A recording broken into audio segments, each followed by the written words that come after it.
মন্দির হোক বা গৃহের মধ্যে কেন আমরা 108 বার মন্ত্র জপ করি? শাস্ত্র মতে নীলষষ্ঠীর দিন কোন মন্ত্র জপ করলে পুত্রের দীর্ঘায়ু লাভ হবে? আজ আমি এই ভিডিওর মাধ্যমে বিস্তারিত বলবো।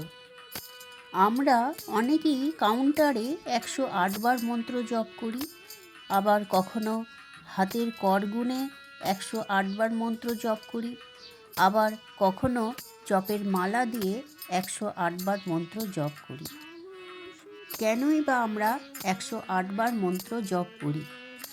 জ্যোতিষ শাস্ত্র মতে আমাদের সনাতন ধর্মে মহাবিশ্বের সাথে আমাদের গভীর সংযোগ রয়েছে। আকাশমণ্ডলে মোট 27টি নক্ষত্র আছে এবং প্রত্যেকটি নক্ষত্রে 4টি করে চরণ বা ভাগ থাকে। আপনি যদি 27কে 4 দিয়ে গুণ করেন তাহলে উত্তরে পাবেন 108। আবার জ্যোতিষশাস্ত্রে 12টি রাশি আছে এবং 9টি গ্রহের কথা বলা আছে। এই 12 এবং 9কে গুণ করলেও সেখানেও আমরা পাই 108টি। অর্থাৎ 108 বার জপ করার অর্থ হল সমগ্র ব্রহ্মাণ্ডের শক্তিকে সম্মান জানানো। এবার বলবো, আধ্যাত্মিক বিশ্বাস অনুযায়ী মানুষের শরীরে 108টি প্রধান শক্তি নাড়ি আছে, যা আমাদের হৃদয় চক্র বা হার্ট চক্রে মিলিত হয়েছে। 108 বার জপ করলে এই নাড়িগুলো সক্রিয় হয়, যা মনকে শান্ত করে এবং শরীরের ইতিবাচক শক্তি বৃদ্ধি করে।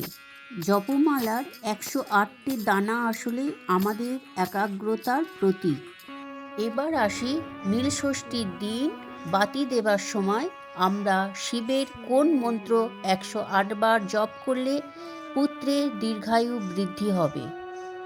মন্ত্রটি হল ওম ত্র্যম্বকম যজামহে সুগন্ধিম পুষ্টিবর্ধনম উর্বারিকমিব বন্দনান মৃত্যুর্মুক্ষীয় মামৃতাৎ। এই মন্ত্রটি 108 বার। প্রাচীন ঋষিরা আমাদের শাস্ত্রে হাজার হাজার বছর আগে লিখেছিলেন সূর্যের ব্যাস পৃথিবী ব্যাসের প্রায় 108 গুণ।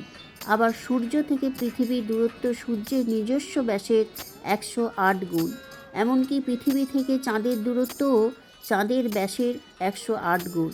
এই মহাজাগতিক ভারসাম্য বজায় রাখার জন্য 108 সংখ্যাটি পবিত্র বলে গণ্য করা হয়। আমার প্রিয় বন্ধুরা, পূজাপাঠ চ্যানেল থেকে সকলকে জানাই আমার ভালোবাসা। আমি তন্দ্রানী। তাহলে বন্ধুরা, এবার নিশ্চয়ই বুঝতে পেরেছেন কেন 108 বার আমরা মন্ত্র জপ করি, এত গুরুত্বপূর্ণ কেন। এটি কেবল একটি সংখ্যা নয়, এটি আমাদের ভক্তি, বিজ্ঞান ও আধ্যাত্মিক এক অদ্ভুত মেলবন্ধন। পরবর্তী সময়ে যখন আপনি জপ করবেন, এই কথাগুলো মনে রাখবেন, আপনার ভক্তি আরও গভীর হবে। ভিডিওটি ভালো লাগলে অবশ্যই লাইক, শেয়ার করে দেবেন এবং কমেন্টে জানাবেন আপনি কোন মন্ত্র জপ করেন। সবাই ভালো থাকবেন। ওম নমঃ শিবায়। সকলে নীলষষ্ঠীর দিন 108 বার অবশ্যই মন্ত্র জপ করবেন এবং ঘরে ঘিয়ের বাতি দিয়ে শিবকে দেখাবেন।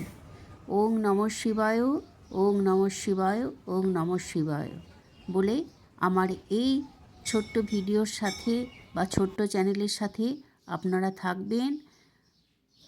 আপনাদের ভালোবাসা ও সহযোগিতা একান্ত কাম্য। ওম নমঃ শিবায়।